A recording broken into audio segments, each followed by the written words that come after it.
Welcome back, everybody, to another episode of Comic Shop Talk on the Late Night Collectors community. I'm your host, Nico, and joining with me today, as always, my co-host, Chris. How you doing? Hey, not too bad. How are you?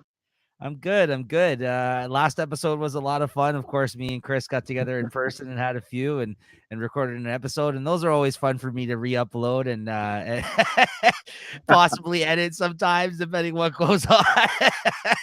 Well, script. No, it's just funny because I find at the end of those episodes, you and me are always like in arguments with each other, like over what should be the pick. It's funny. It's a different tone for sure in comparison to our usual episodes. But I love it. It's great stuff. So, guys, if you missed last week's episode, make sure to definitely go check that out. Me and Chris, when we get together in person to do those are always a lot of fun. And yeah, at the end of the last one, we were in huge disagreement of what should be the favorite of the week. Chris did not like my pick, let's say. And he let me have it. He fucking, he was like, "Hey, no, that book was garbage." Blah blah blah. This is the pick. It was a great back and forth, friendly, of course. But yeah, no, it was a lot of fun. So definitely go check that out. But yeah, also guys, check out Cracking Packs for the Chat. It's another show that we do here on this YouTube channel. You can go check that out. Chris actually was just on this past week, opening up some hockey cards there. And about 2 days after this airs, this week, check it out, guys. There's another episode of Cracking Packs of the Chat dropping with Christine joining me again, opening up some of the new Pokemon card set that just came out. So if you guys are into collectible cards, definitely check out that show as well. It's not as frequent as this show is every week because we spend enough money on our comics. We can't also afford to be busting open cards every other week. But Well, speaking of money, they got the series 2 coming out. I think this yeah, week. I've heard it's going to be over $300 for yes, the hobby box. yeah, I might be out now. I saw it. I don't know. That's I, steep. I was hearing about 350. Yeah, like you said, over $300. There were some places online that were posting them for that much. Yeah, it's pretty crazy. I mean, that's the card game Not now for a for you box of folks. garbage. Well, there's a couple other young guns in there that I wouldn't mind getting, but You run the if you risk, don't hit though. that guard, you're out of luck. That's right. No, I it's might be out true. of luck. We'll see. No, it's true. I haven't Yeah. decided yet, but there might be at least one box coming one way. Yeah, listen, I would like to open one too. As you know, I've talked about it, right? But like, how much is the Bedard going to be going for out there on its own? You might just want to just buy it outright at this point, like early, right? If Yeah. someone pulls it, right? I don't know. I mean, listen, I love cracking a box, and that's what those Cracking Packs of the Chat episodes are all about. Don't get me wrong. I love doing it, but it's just like you're running that risk of like, you're not guaranteed that card, right? Unless Yeah. there's a couple other big bangers in there. Then if there is, then yeah, $300 is pretty steep. it's Like, crazy. you buy 2 boxes, $600. Holy shit! Come on, No, I know. that's It's crazy. it's unreal. No, I know. It's pretty crazy. But that's how a lot of the collectible cards game stuff is, guys. Sports cards and collectible cards like Pokemon, Magic, all that kind of stuff. So definitely want to hear us talk more about cards or kind of check that kind of stuff out. Definitely check out Cracking Packs with the Chat. We've recorded the 70th episode actually just drops this week with Christine's episode. So yeah, we've recorded a lot of those too over the last couple of years for you guys. All kinds of different guests on there as well. Like I said, Chris and Christine's been on there, Peter a bunch of times. So definitely go check that out and check out some of our other playlists. Also follow us on Instagram at Late Night Collectors Community. Me and Chris now are kind of getting into the habit of posting our weekly comic pickups every week now. And yeah, those are a lot of fun. You get some quick initial reactions to the covers, get to see all the covers of things that we pick up week to week, and just let a little quick minute videos for you guys. So yeah, definitely follow us on Instagram if you guys want to check that out and kind of get a jump on maybe some of the comics that are out there. Kind of take a look at some of the covers we may have picked up, get you interested in some of those things. Yeah, but as always, make sure you subscribe to the channel and check those things out. And this week, we're going to be talking about the new weekly comics for February 28th, 2024, as we finish out the month of February here. And spoiler warning, as always, guys, just be forewarned. You may want to read your books and then come back and check us out after the fact if you're worried about getting spoiled. Or, just carry on, be forewarned, though. We are going to be showing the art. We are going to be talking about what happens in some of these books. So, all right, Chris. All right, we got some studs and duds this week. Cheers. Let's talk comics. Let's talk some comics, studs and duds. This guy. I like that. And there you go. You made my job easy for me. That's the name of the episode, guys. that's that's how creative we are here. That's how we come up with names of the episodes. All right, Avengers Twilight number 3 this week here with Kamala Khan on the cover here, a future Kamala Khan. Pull the Yeah, he's art. got the 8 cover there. Yeah, Yeah, Alex Ross, I think. I got the Daniel Kuna, the artist, on this variant for this issue. All right, what'd you think of this, Chris? I know, he's verging on a stud here. There's some big things going on in this comic. Yeah. I might have to reread it. I was just kind of poking through it just to make sure I get an idea what happened in here. And it looks like he's building his Avengers, and well, at least we got Kamala Khan. She makes a big appearance, and at the end, there's a big appearance of I guess a game changer or a needle mover, whatever you want to call him. But it's not too bad. And this story's kind of, I don't know. I don't know. Want to say it's wearing on me, but we've got to move along here and get to where we're going. That's what I think. But otherwise, the art is great in this comic, and the way it's moving along, I can't complain about that either. Yeah, I agree with you. The art's fantastic. I'm a big Daniel Acuna fan. We don't see him all the time these days, I feel like, or he kind of takes his time in between projects. He's been doing a great job.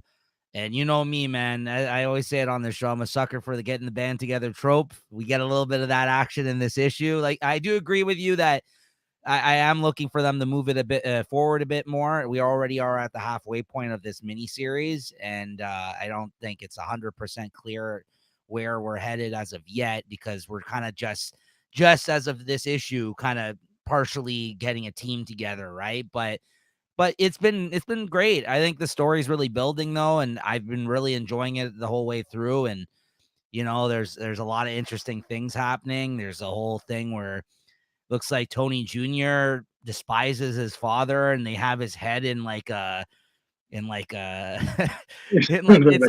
like Futurama. Yeah. Exactly. Floating in a canister here, and Tony goes to like save his old friend essentially in this comic, and then he has to tussle with the new Bullseye, let's say, or whatever her name was, a Hawkeye essentially. Like, she's basically Hawkeye now. But yeah, no, it's just it's really good. And like, I like that Kamala Khan obviously came into the mix finally.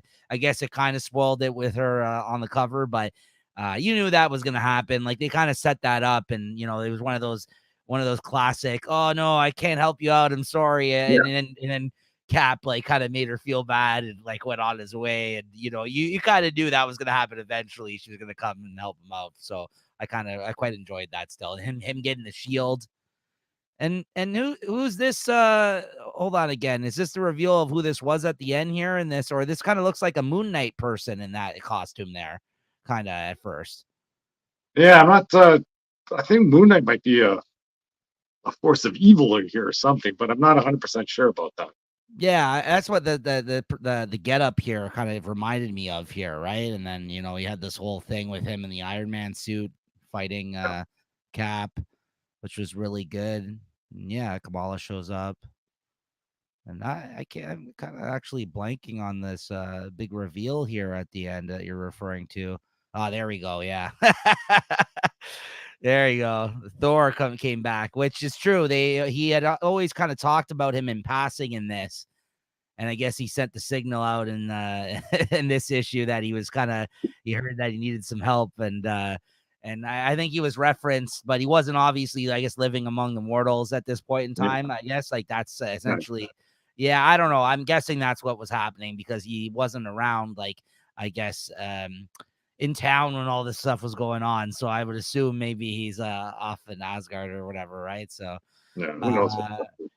Great stuff, though. I'm really enjoying this book a lot. Honestly, it's great. A nice Elseworlds kind of Marvel story of a future setting. What'd you give this out of 5? Yeah, I got 4 easy. Yeah, 4 out of 5 for me this week. Yeah, it's great series. Definitely check it out. All right, next up we got Duke number 3. Continuing this Energon universe stuff here. Yeah. Great Baroness cover. Really cool. She showed up at the end of the last issue. What'd you think of this one, Chris? this one might be wearing thin on me too. Like, I was expecting more between the interaction between Duke and Baroness, but seems like Duke is still holding on to his real American hero persona. This started to read more like the regular GI Joe comics. I felt, it wasn't so groundbreaking as maybe the last ones were, or maybe it's just the characters that were introduced here weren't all that, I guess, enticing to me or surprising to me. But it's still a good comic, and we've got a few more issues to go. I think I'll definitely follow this one all the way through. Oh, I still really enjoyed this. I'm all in on this stuff. I like this double page spread here where they're kind of going over somewhat of Baroness's like past a little bit. They're kind of, like as they're in jail, they're like, yeah, I know who you are, and they kind of talk about, very quickly kind of how she may have became Baroness, and Major Blood showed up in this, and yeah, I mean, there's a whole, reference to like I guess the Starscream or whatever, like about how his information's classified. I guess like you said with the real American hero shit, like there's a whole moment where they can all team up together and be like, fuck the government here. And he's kind of like, no, I'm sorry, I can't. That's classified. What happened in my past, and I'm not going to reveal this. And so basically, by the end of this, Duke is kind of has a gun pulled on him after Major Blood gets knocked out, and then now Baroness is like, well, listen, he was here for some sort of information you got, so you better give it to me now, right? Yeah, so right on your head, I'm going on for that price. That's right. So I I thought that all kind of tracks, you know what I mean? Like she's always like, it seems like one of these characters that's kind of like you never know what side she's playing for type of thing, right? So yeah. From at least from what I understand of the character. So I still liked it. A lot of good action, great art. I think he's doing a fucking really great job, the artist on this, honestly. And yeah, I'm still enjoying this. I mean, but I am ready. I think, like you said, if your patience is wearing thin with this one, since this is only a mini series, right? I would hope that the events of these things go into the main ongoing series, and I wouldn't be upset if Joshua Williamson, who's writing both these miniseries, is the writer of the ongoing. I would assume that's the plan, and I think he's got a good voice for these characters, so like I'd be down for that if he's going to be carrying all this into his main ongoing GI Joe series, which I think is supposed to be coming by the fall this year, they said. So yeah, I think that's the plan anyways, right? So what'd you give this? I give it 3.75. I gotta give this a 4 as well. I'll give it a top up just because too of the art that, on this issue. I think this is the best issue he possibly. Well, last one was pretty fucking crazy with rock and roll too, and when they came to his they kind of came with the big gun. Yeah, the gun guy there, down. Yeah, that was pretty sick too. He's been knocking it out of the park, this artist, man. He's been really killing it. This Tom Riley, I think he's doing a great job. Yeah, I'll give it a 4 for this one too. But I think between the double page spread of the Baroness and like even the guys swooping in there, the Major Blood guys, I thought that was pretty sick. So I'll give it a 4 out of 5 this week. Next up, Punisher number 4, the conclusion of this this mini series of hashtag not my Frank Castle. What'd you give this? Let's just give a rating, Chris. Let's not even talk about that. What'd you think of this? That's a dud. Yeah, I know. I guess somewhere I was hoping that this would be linking in Frank Castle some way, but nothing. It just reaffirms, Marvel basically doubling down that this guy is going to be the new Punisher. He sort of accepts the mantle of Punisher in this one, and I don't know if that's supposed to be some big cathartic release for him, or I don't know what.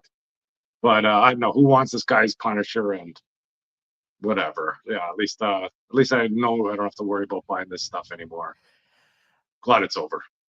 Same. And Jigsaw too. I thought Jigsaw was a person, not like a corporation. Yeah, he's an entity. I don't know. But that's what I mean. It's so fucking stupid. You know what the worst part about this is? One issue into this thing, because that felt like the most like Frank Castle Punisher, the first issue, because like he had his own microchip and he was kind of doing very Punisher like things. And the way this miniseries started, I was like, oh, okay, well, listen, if they're basically just going to do Punisher and it's going to be somebody else, then maybe this will be a weird little experiment of sorts. Then with the second issue, they basically concluded the story already halfway through this miniseries. Like he caught the person that he was trying to like that he thought was responsible for the death of his family. And then I was like, okay, now what? And then the last two fucking issues have just been nonsense of him fighting like weird people like Batman rogues. I don't know what this is supposed to be. And I think the art was fine in this. That wasn't the problem of the series. But at the end of the day, I would have rather them just played the hits and made this guy like Frank Castle if they were really going to fucking just put somebody else in his shoes instead of whatever this was that he decided to do with this character and this story and everything else about this. Because like by the end, like you said, I had no fucking interest in this. And I don't know if there's a future for him in the Marvel universe. There has been no mention of him in anything else yet. So I think they just might let sleeping dogs lie here, Chris. I know they got the Get Fury Punisher Max thing, which is a little bit different because it's the War Days coming out from Garth Ennis in a couple of months. And after that, maybe hopefully by the end of this year, they'll reintroduce him into a main ongoing series again. I'm hoping, because this just was a failed experiment. I'll say about this one. So. And I hope, and it's funny because like they kind of acted like he had a future at the end of this. Like, this is going to be like what he's going to do, but I don't see this having legs, honestly. Yeah. I don't know. It just feels like he ran out of steam halfway through this series, and it really was just like, okay, well, I don't know what else to do with this character. Let's change Jigsaw now and fucking whatever this was. Yeah. I like how it says the beginning at the end here. It can also be the end. It really should say the end of this fucking horrible idea. I don't know, man. I'm over this whole thing. So, what'd you give this? Yeah, 3.25. Not even. I'll give this like 3, and I wouldn't bother picking up the trade. I pick up a lot of Punisher trades, even of some of the stuff that I pick up in issues, and I'm not going to be bothering with this one because it's not Frank Castle, it's not the Punisher, and like I said, if this was a good series, a good representation of that character, just with somebody else, I was trying to be optimistic about it. I'm like, yeah, maybe they'll be able to tell an interesting story with another character. This was not that, so unfortunately. Chris, Immortal Thor number 7 this week. Yeah, I just picked this copy up. Once again, I don't know what they're sort of doing in here. From what I've been trying to read, about this, whatever they're saying on the internet about what's going on in this here. It seems like they're just retelling all these kind of classic Norse mythology tales, which aren't bad in and of themselves. But, I don't think this is what anybody wants. They got some good characters in there, but every time they throw back to this Roxxon corporation right in the comics and some magic involved. So like, I don't know if what that plan is, or it's so confusing to me, at least what they're trying to do there, is they're trying to rewrite Thor's history. So whatever they write in these comics is actually happening to him. I don't know, but, either way, like I say, the story isn't bad. This Utgard realm, it seems it's like a deeper, another sort of layer of Asgard, because there's like a Utgard Thor, there's an Utgard Loki, and so who knows? There might be a whole Asgardian race that are freaking seem to be 20 times, 30 times more powerful than the Asgardians as they are now. And I think in the end, Thor is wondering if there's an Utgard Odin and what he might be like if there was a case of that. So that's sort of interesting, but I don't know. I think I might get another copy because we got an Enchantress on the cover with an Alex Ross cover, which isn't bad, but yeah, the story itself isn't for me. The art's nice. Yeah, it's got a lot of good things going for it, but once again, it's just not hitting the mark for me. Well, yeah, I dropped the last issue again, right? I've dropped this book twice in 6 issues. So I mean, I really wanted to like this one, as you know. So, but I can't get with it either. This current storyline, anyways. What'd you give this then? Yeah, it's another 3.25. Okay. 3.5 maybe. Next up, Resurrection of Magneto number 2. I know you read the first one. Weren't a big fan of it, from what I recall. This is also Al Ewing, who wrote this as well, this miniseries. I will say this issue was better than the first issue because the first issue really just focused on Storm entering this hellscape that Magneto is supposed to be in, essentially, like for mutants, right? The mutant Yeah, afterlife or purgatory for whatever. mutants or something. Yeah. Right, and there was a lot of inner monologuing and like, spiritual type shit that was going on in the first issue. And yeah, well, there's still some thematic type stuff like that, I think, in this issue, and symbolism and stuff of the afterlife and this kind of stuff.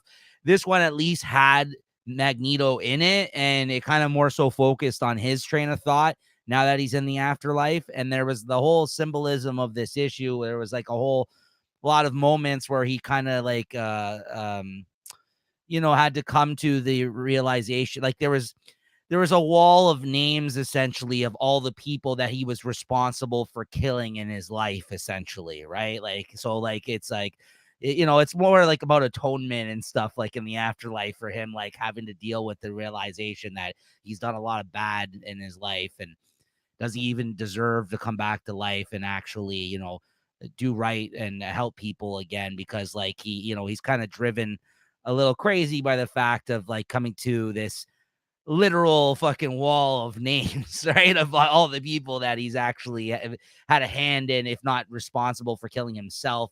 Maybe like he had done something that made like, villains that he kind of had with him during his time as a villain, or, just things he's directly involved in one way or another. So, and then he comes to like another wall later in the issue when Storm kind of comes to him, and it's a wall of all the people that he's saved, essentially, like he's helped, because he has been on the good side of the X-Men for some time now. And the wall, I guess, is even bigger than the wall of people that he killed, of the people that he saved. And it's this whole moment where he's like basically crying out, "Oh, it's not enough." He's like, I mean? Like one of these, not enough. Like, he's like basically like, even though there's like even more names on the people that he's helped list, how he's like, I gotta go back, and I gotta like I gotta help more people, kind of thing, right? So he comes to this whole like, Scrooge type fucking like I'm a changed man type fucking realization in this. So yeah, it's a bit hacky, kind of, honestly. Like yeah. So it's not.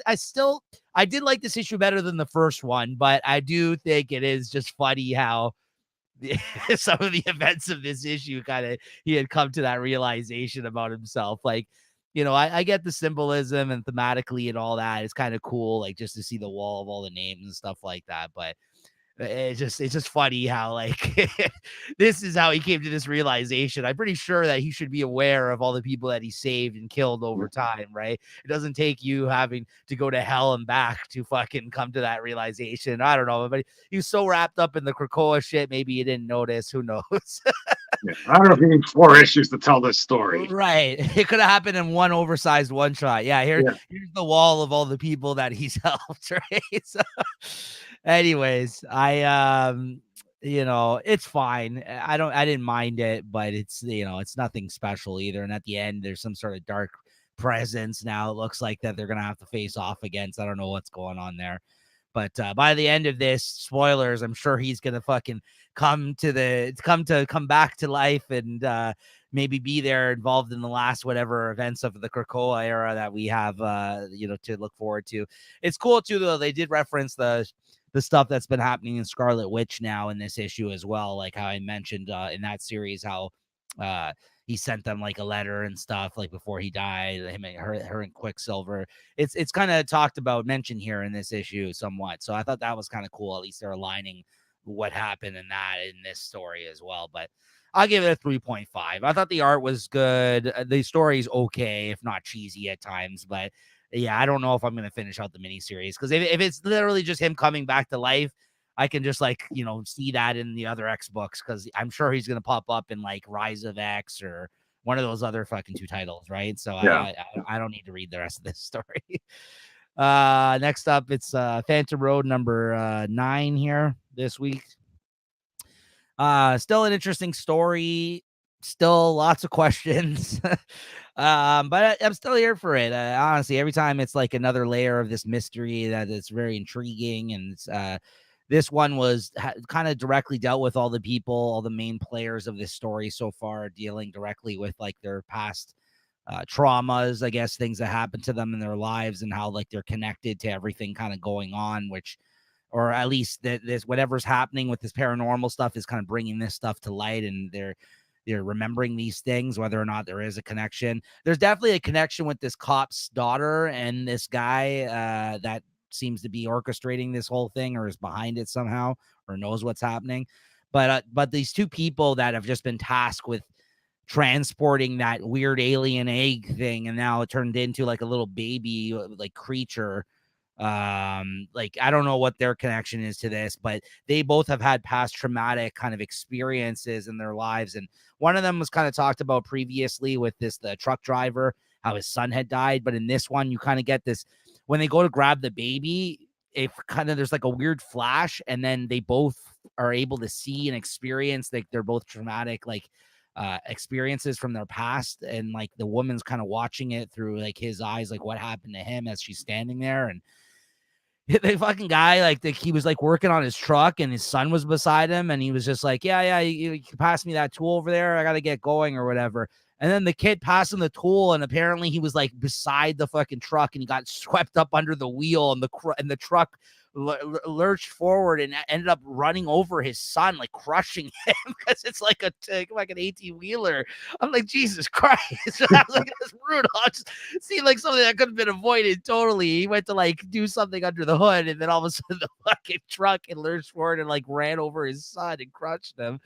And then with this woman, which I don't know if they've alluded to this at all during this story, like she was like, I guess, I don't know, molested by a priest or something. So it's like really like, fucked up shit that happened to them. I don't know. She's like in bed in like a home, it looks like, and looks like a priest like went under the covers there, and they don't show it all, but they obviously allude to these things that had happened to them, and they're fucked, obviously they're all fucked up now, and in their lives, and dealing with this, I guess. And anyways, then all of a sudden, all these guys start busting through the door here of this motel they've been staying at, like SWAT team, I guess, trying to retrieve this alien being thing. So, and all of a sudden, he like makes some sort of movement and fucking blows all their heads up, like scanner style. Like it looks like it's like they get shot, but their heads just explode. So I'm like, whoa, this thing's fucking powerful. So I still don't know what the fuck's going on here, but it is intriguing, and I am enjoying it. So I give this a 3.75 out of 5. And then finally, the Penguin number 7. I dropped this in issues. And then I read this online, this issue, but I'm not even going to bother reading the rest of this. This is the last couple of issues that really sucked, this one included. I hate this artist that's working on the book right now, the last couple of issues. This is part 2 of this story that they were telling that made me drop the book last issue.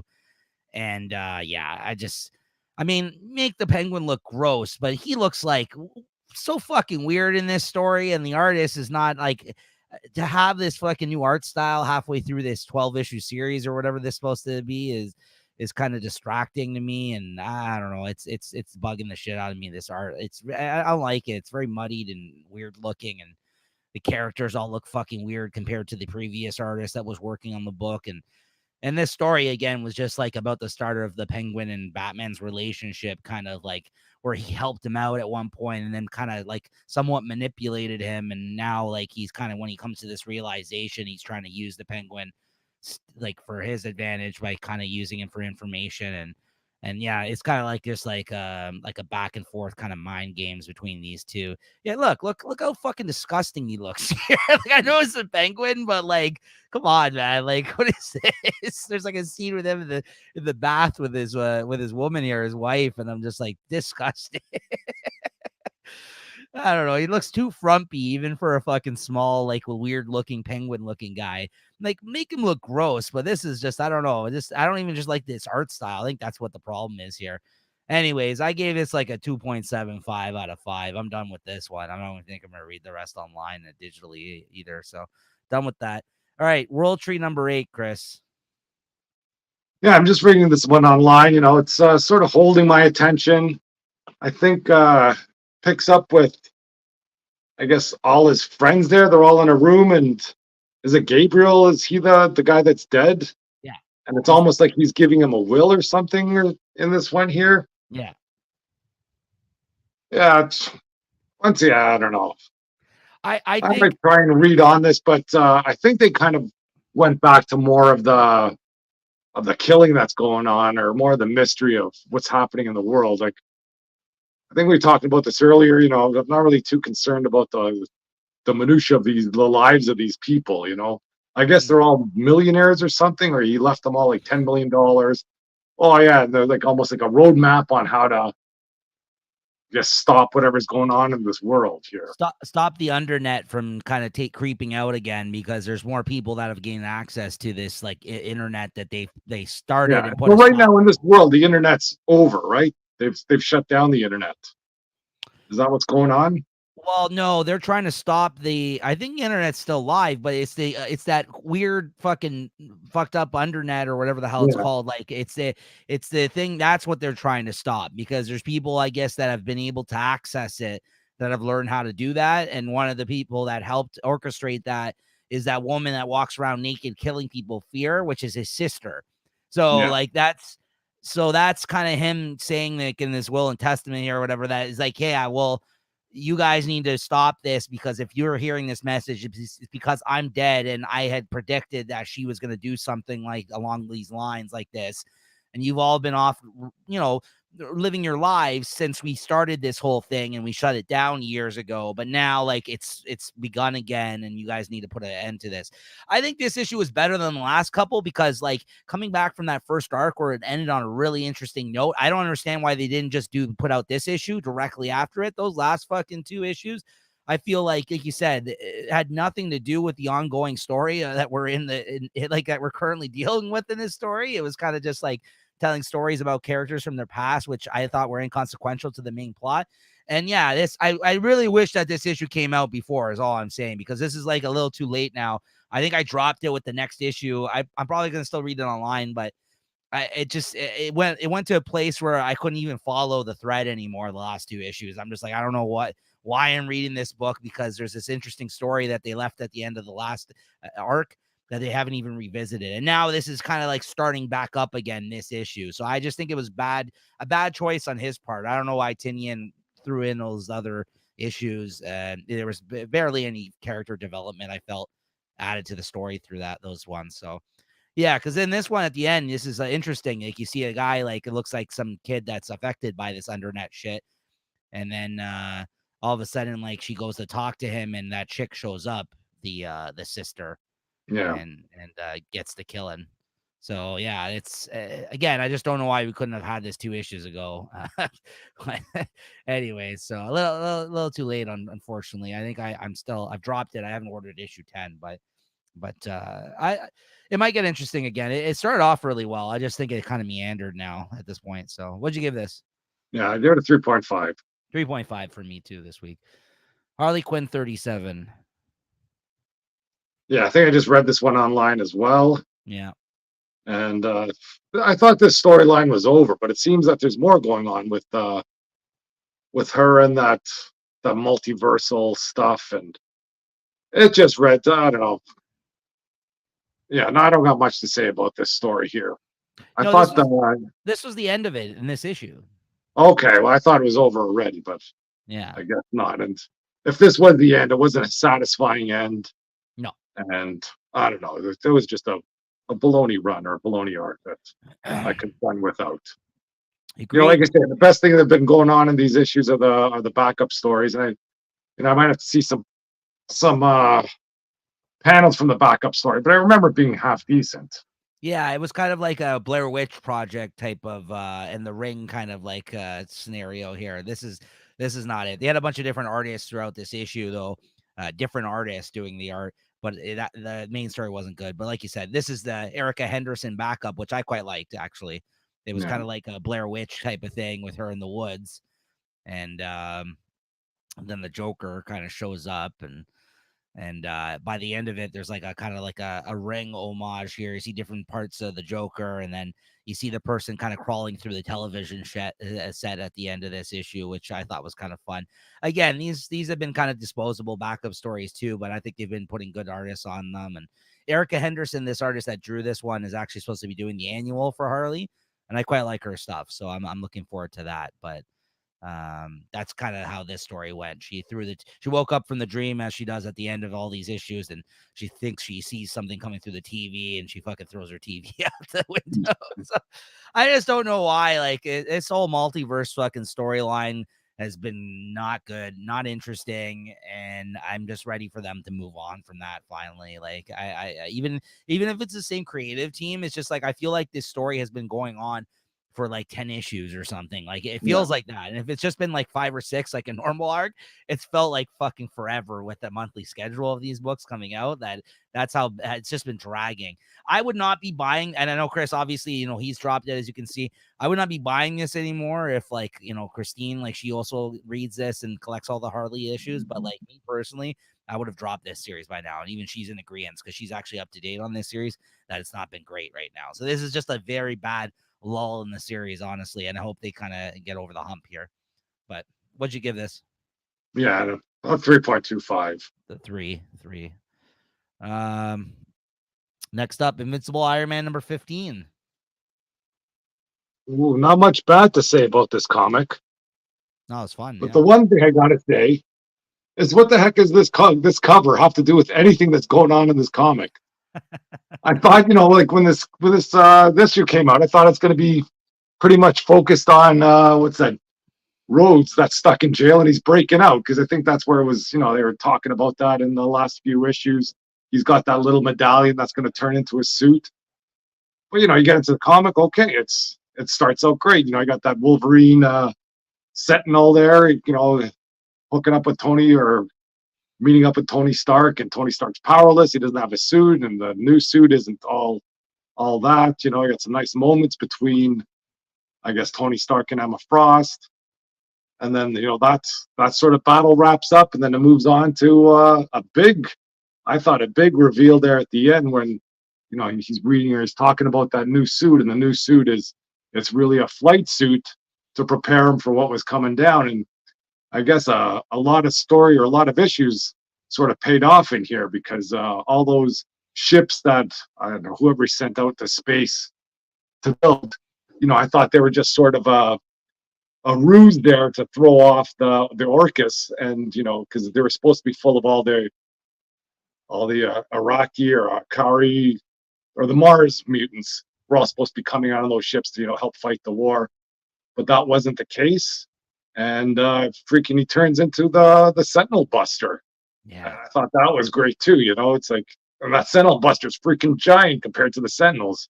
It looks like he's taking him out there. So I thought that was a surprise, and a good surprise at that. And I remember reading this comic. I just flew through this one. I thought, I don't know if they're making him shorter or something, but that was a quick read, but it had my attention all the way through. Yeah, that was sick at the end of this comic. Yeah, this is definitely one of those issues that came out this week that had like a real like fuck yeah moment when this happened. I was just like, yes. Yeah, between we're going to get into a couple of the other ones here, but the mutant books were hitting this week for sure for me. I really enjoyed this. I mean, we've sung this book's praises quite a bit, and I think this is honestly very underrated, this title. I feel like no one's been talking about this. Maybe they haven't realized the fact that there's a lot of the X-Men storyline is happening in this book as well during this whole point in time.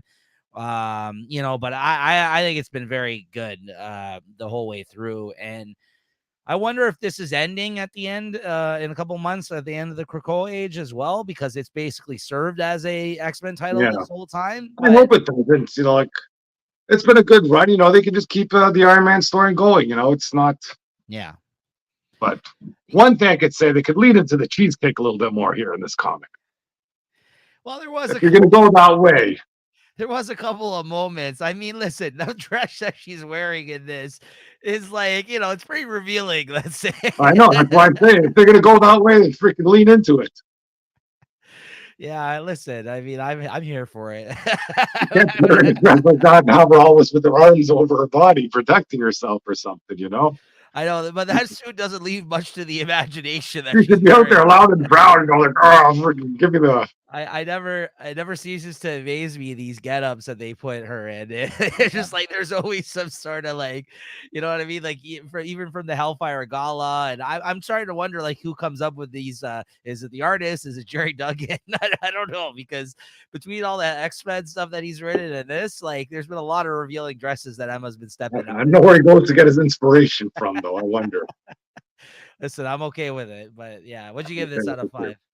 Yeah, 4.5. Wow, 4.5. I'll give this a 4.25. Yeah, you really, really enjoyed this. I I like like that this. part, Hulk Buster or whatever, the Sentinel Buster at the end when all those pieces are coming down. You still don't know what's going on. Yeah. I thought that was just, just gonna be some dummy ships to lure everybody out there. Then freaking it turns into Yeah. it's like those Goku moments. He's going to freaking Saiyan level 7 now. I mean, you're making a good argument. I might have to boost mine up to 4.5 too. I did really enjoy it, but yeah, no, I was thinking 4.25, but yeah, 4.5. Yeah, I can flirt with that. Dead X-Men #2, Chris. Yeah, I read the first one. I didn't mind it. They're going all these little alternate worlds, and this one here, same thing. I guess they're back in the hot room, and they decide that there may be a chance for them to help things out, and they get stuck in another alternate world. I don't know if this what's going on here, but this is starting to remind me of I don't know if you remember that show Sliders back in the day with Yes. with the Stand By Me guy. Was that Jerry Conway or something, or I forget what his name is? No, Jerry. I know what you're saying. He was married to. He's married to Yeah, he's married to Rebecca Mystique or Romaine something. Stamos. Yeah. Yeah. I know who you're talking about. Yeah. Well, that's what this sounds like. This whole team here, they get together and they just freaking get flung into these random universes that they may be stuck in. And, whatever universe they get stuck in here, it sort of loses its appeal there. It was good for the last issue, but if you're gonna be like 4 or 5 issues of this, them just going to different worlds and either messing things up, and you don't know how that's gonna play out. We'll see, but wasn't my favorite this week. Jerry O'Connell. That's who Jerry O'Connell, yeah. Yeah. He was well. I guess it's not Rebecca Romaine Stamos anymore. It's Rebecca Romaine O'Connell or whatever. But I think she's married to him still, if I'm not mistaken. The one that used to be married to John Stamos. I actually like this issue better than the last one. I wasn't too hot on the last one, but I thought that I liked some of the events. I like the whole idea behind this, that they're the X-Men team that has to go back and try to correct stop the Moira shit from going down somewhat. And they did reference this in the newest issue of the Rise of Powers of X, how they've gone back, and these first 2 issues have been dealing with that. They lost a version of Emma Frost, it seems like here in this past events. Yeah, I don't know, kind of reminded me a little bit of a Days of Future Past type little scenario for the X-Men, sort of. It's not bad. I do like that this task force team, at this point in time of the story, has has a mission that may have some sort of relevance on the events of the Krakoa, end of Krakoa era stuff, but it's fine. I'm not gonna sit here and tell you it's the best thing out, but I did like it better than the first issue, and I thought it was okay. It's a nice addition, I think, to everything happening right now, but it's different than the last one that we got. This is what Dead X-Men with the Dark X-Men, because this is the same team. Yeah, I think that worked, or at least the same writer that worked on the Dark X-Men is doing this book. And they are 2 different types of books. It's not like he kind of just brought that team or that.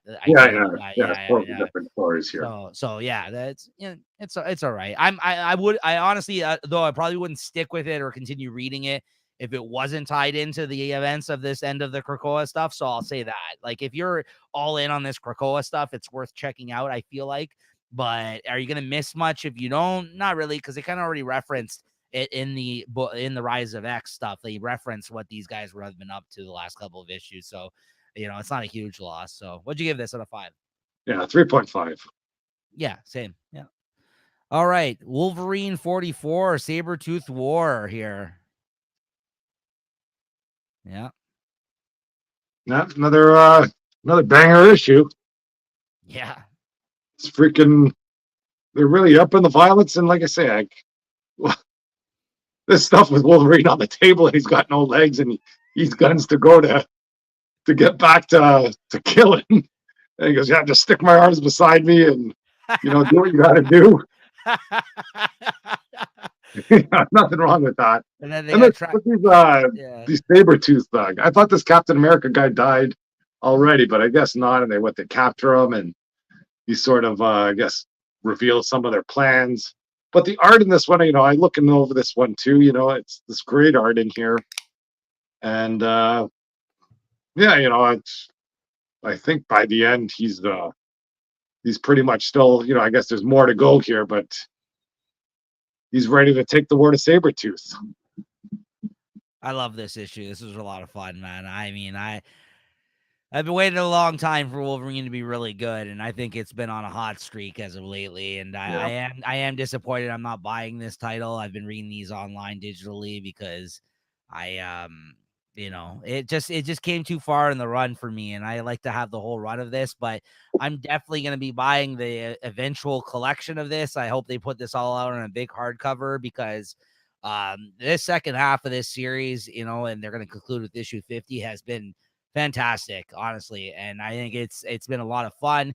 It's been unlike other Wolverine stories, even though like it's going to hit notes of like, oh, okay, there's a new Wolverine Sabretooth type story, which we've seen a million times. It's still really well done.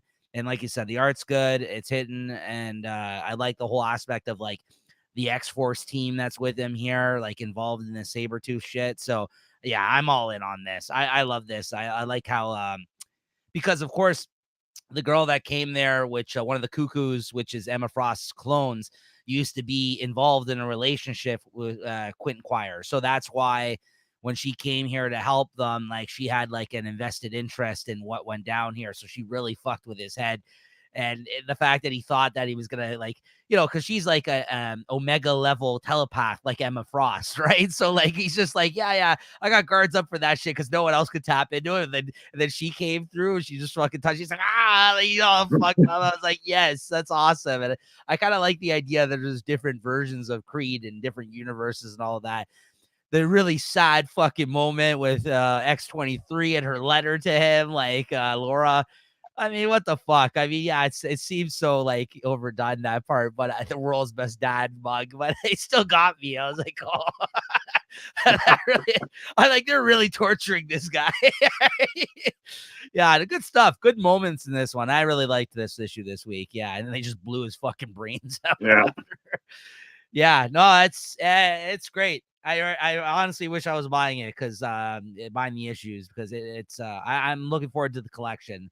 If you guys, honestly, I don't even think you guys have to read what came before this. You can just jump on for the Sabretooth War and just know that Sabretooth and him, like, it's not really even focusing that much on the Krakoa stuff at the end of the line here. I mean, there's kind of some slight references and stuff, but nothing where you're going to be like, what the hell's going on in this story? It's really, yeah, you can just jump in on this Sabretooth story and really enjoy yourself, honestly. So, yeah, good stuff. What'd you give this? Yeah, 4.25. Yeah, I mean 4.25, possibly even a 4.5 for me this week. Honestly, I did quite enjoy this book. All right, Amazing Spider-Man number 44, the end of Gang War. Thank God. Thank God. This used to be one of our favorite books, guys. This is I'm saddened to see what's been happening with this book lately. But go ahead. Maybe I'm taking Chris's opinion away from him. Maybe he really enjoyed this. All right. Well, what can you say about this? It was brutal all the way through. And this where they turn code, or what's that? Tombstone decides to pull the plug and switches allegiance here. Yes. And it's brutal here too. Spider-Man even freaking loses the war, and it's not until what's his name? I guess Luke Cage. He comes in with his team. Oh, and freaking what's your name too? Jackpot's there to save the day. Are you freaking serious? Yeah. Come on. And Spider-Boy, don't forget. Yeah, and Spider-Boy. Yeah, great. There's a duo that's been heating up the sales charts all over the place. Oh, it's brutal. And then the one guy, he shoots those sigils off the Silvermane and Count Nefaria. I don't even know how they fit into the story. Well, I know he's his mother, his father, whatever. Just brutal. And they all decide to scoot off. Oh, just crazy. And then at the end, the big deal is that that Fisk law has been repealed. if they didn't even tell me that this Fisk Law was still out there, who would have known? You know, like Spider-Man and all his issues, he's been, you know, going out doing his things. He's there with another freaking 5 or 6 superheroes, and never once were they confronted by any sort of Thunderbolt team or, you know, any sort of, you know, super cops that are out there, you know, enforcing this law, and that was such a big deal. It didn't seem like it did anything once Fisk left, but brutal. No, I can't disagree. I agree with everything you're saying. You know, what even sucked even more so about this is that, like, I feel like I felt this way about the last couple of events that have happened in the Spider-Man book with Zeb Wells, which really makes me even saying that, I'm like, wow, there really has been a lot of fucking in-book events that have happened in this series. We're almost at 50 issues in. This used to be one of our favorite titles coming out. We had a whole fucking year where it was our most picked favorite of the week, our first year of doing this show.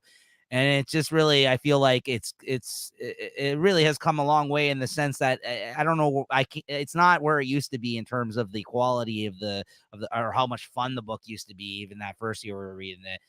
And like, even those events, as dumb as they were, like the dark web and stuff like that, at least they made it fun. Like, I actually went in with the same kind of feeling that I did with this event. I also thought this was going to be fun at the start, but then it just really didn't pan out. And I really liked all those other things that they did in the book, even those other events. Even the humor in this book, though, I got to point out, like, there was a lot of jokes that actually even really weren't hitting or weren't funny during this event, which usually would work, but did not during this. And like, I don't know. It's Zeb Wells. I don't know if you just phoned this one in. The one part I did find funny, though, so that's the thing. The only thing I probably found funny, not even just this issue, maybe this whole event. There's this whole moment here at the end where, like, Iron Fist and Shang-Chi are there, and they had just helped out. And they're like, yeah, no need to thank us, you know. And like, you're like, no one even is like acknowledging that they helped out. He's like, what do you mean? We just fucking like fought all these guys, because like they're referencing they did the very cheesy. Yeah, they're gang. But if you didn't read them, you have no idea what they're even doing there. Right, but it's funny because he referenced that because it's true. Like, they went with like such a basic, like, oh yeah, like they had to touch on all the tie-ins. Like, the lecturer's like, yeah, I just fought them over there or whatever. Like, it's like kind of just reminding you, if you did not pick up those tie-ins, hey, maybe you might want to check these out. But like, I just like his response. He's just like, yeah, you know, listen, we just fought these guys over here, guys. No big deal. Like, everyone's just ignoring that. I did like that. That was funny, but you know, other than that, yeah, it kind of went the way you would expect it to. And now the big takeaway, I guess, if you want to call it big, from this whole event is the fact that Tombstone is now back in power, overseeing all of the crime in New York. Like, now Kingpin's not involved because he's in the, you know, he's into some whole other shit now. And, you know, well, now Luke Cage is mayor, but like Kingpin's got his own stuff going on, right? But yeah, now Tombstone's in charge essentially of all crime or whatever. But you didn't need this stupid fucking event to tell that story, though. Like, honestly, if you and wasn't he in power before this to begin with? No, he wasn't. That was the whole thing, right? He wasn't for a period of time, I believe, right? I think that's the whole thing, right? But anyways, well, the good news is that I think from now until 50, they're all going to be sort of, you know, maybe 2 story arcs with, you know, a bunch of different artists. So I'm looking forward to that. And I think that's a good thing. Yeah, that's what I mean. Like, that is good. I think that it's needed right now. So yeah, I'm looking forward to that as well. Yeah, because I know Ed McGuinness is going to be on some stuff, and I think what's his name? Is it Patrick Gleason? Todd Knock or something. Yeah, there's some good artists. Yeah. But why bring on, like, you know why though? It's because this guy can keep up with this fucking double shipping stuff. That's why. John Romita. I'm drawing faces. It's easy. Anyways, what'd you give this? 3.25. I'll go 3.25. But yeah, overall, this not a good arc. This whole gang war stuff with Spider-Man. Probably, it's honestly probably the biggest low in quite some time in this series, honestly, for me. And it started off, I felt like it was okay. He didn't really lean into focusing on the stupid rogues gallery of some of these characters, some of the crime bosses that they could have really had fun with. Instead, it was just like a brouhaha of like a bunch of people fighting for 3 issues in John Romita art style. And you're just like, what is this? Yeah. So, anyways, all right, guys, that's gonna do it for the books that we read this week that we want to talk about. Let's take a look at what we are going to be reading next week. Chris, you got your list? Oh yeah, I don't think it's a very big week. This is almost acting like a 5th week or something of sorts. Yeah. But we'll see what we got. Let's see. Sorry here. Marvel. I'll probably try and read Captain America. Like they still have this freaking gang war stuff going on when it's over already. Oh, what are these? These Marvel must-haves. I think there's a couple like free comic book issues coming out. I don't know if you've seen that, No, I didn't see that. but yeah, it's called Marvel must-haves or something. I don't know. Free But the books. Thanos 4, I might take a look into that. Sensational She-Hulk 6. I don't know if I'm getting that or not, but that's a pretty decent cover. Maybe look into this Spectacular Spider-Man. Venom 31, I think I'm still getting that, but I'm looking to drop that soon. There's that Weapon X-Men coming, and X-Men 32, that's from Marvel. And DC, what do we got? Batman 145. I'm looking forward to that. I think George Jimenez is back, and they're sort of back into the present storyline, so that should be good. Probably read Birds of Prey. Take a look at Poison Ivy, maybe. I think I have that Suicide Squad Killer Arkham Asylum 2. And that's pretty much it. And I don't think there's anything from Image, though, either. Yeah, that's pretty much it for me. Avoid Rivals comes out. They're back. Yeah. Yeah, but not a too huge a week for me either, but a decent sized week. Like, yeah, I got Batman 145, Birds of Prey 7, Doctor Strange 13. Actually, that's the start of that arc, Chris. The Defenders one. That looks like it's a cover for that one too. That's with Alex Ross. Yeah. All of them, Moon Knight and Black Cat, like all the kind of people that Jim McKay's kind of written over the last few years, kind of in this story. So I'm looking forward to that. That should be good. KS16, Spectacular Spider-Man #1, like you mentioned. TMNT, The Last Ronin #2, The Evolution comes out next week, which I'm very much looking forward to. I like those The Last Ronin storyline from Ninja Turtles that comes out. Void Rivals 7, that's back after the first arc. They took a little break. That's back next week. And X-Men 32, very much looking forward to that. That stuff I'm picking up. And then stuff I might just be reading digitally, like Chris mentioned, Captain America 7, She-Hulk 6, Thanos 4, Weapon X-Men #1. I might also check out, because I'm just really curious, the Ultimate X-Men #1 with Peach Momoko comes out next week. I think I ordered that. Yeah, I might check that out, and possibly Shazam 9. So yeah, actually, now that I say it, with stuff that I'm reading online and physical, like picking up, there's pretty good, decent sized week. So there you go. There's some things we're looking forward to reading next week, guys. But yeah, Chris, your favorite book of the week. Like you said, there's been duds and studs this week for sure. I think there's been a lot of, honestly, right down the middle in terms of books I really enjoyed this week. Unfortunately, it's one of those weeks. But what'd you think? What'd you give your favorite? Well, I just want to show off one cover here that the comic I didn't get around to read is that White Widow 4. I think I just bought it because it's this Rose Besh cover. That's nice. Yeah. But that story's been freaking garbage. So that's the last issue of that too, I believe. Oh, beautiful. Yeah. Even better. I'm liking it more now. But yeah, I think it's easy to figure out what I'm going with this week. Yeah. Why can't they put a freaking cover like with freaking something to do with the comic at least? Yeah. So yeah, I mean, this week, like you had mentioned, there wasn't too much competition. Quick shout out to Avengers Twilight and Duke, both very good this week. Those were in the running. Invincible Iron Man, probably right behind my favorite of the week. But I guess from the way I went on about it, once we started talking about it, it should become no surprise. And I unfortunately don't have the book to put it up here to show you, but that's Wolverine 44 for me this week. I'll pull up the art here for you. There you go. Wolverine 44, or Chris can bring it up on the screen there. Wolverine 44 is my favorite of the week this week. Just because I love Wolverine, right? So like, and because it's a good issue, but like, it's a standout this week amongst all these other books for me. And just because, I've been really digging this current storyline in the book. So I think it's my first favorite of the week for this title, even. Actually, I know Chris picked it. He possibly picked the last two issues, even. Maybe I remember you really. I picked that. Maybe the beginning of this Sabretooth War for sure. Yeah. Maybe the first one, 41 you picked. Yeah. I'm actually keeping it written down this year for once instead of having to go back and go through it all because it's been double shipping, right? So yeah, the first issue you gave it to. That's right. Yeah, it was a really good one.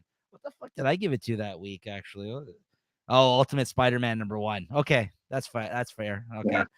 Yeah. That's right. All That's right, a good guys. one. That was an okay Yeah. call. I'll allow it. All right, guys. That's going to do it for us this week. Make sure to like and subscribe. As always, we'll see you guys next week. As always, follow us on Instagram at Late Night Collectors Community to see our picks of our pickups, our Carly pickups. Those will be posted every week before the actual shows come out. So definitely go and check that out if you want a teaser of some of the things we're picking up prior to the show. So, all right, guys. Thanks again. And we'll see you next time. Chris, thank you. All right. Cheers. Later.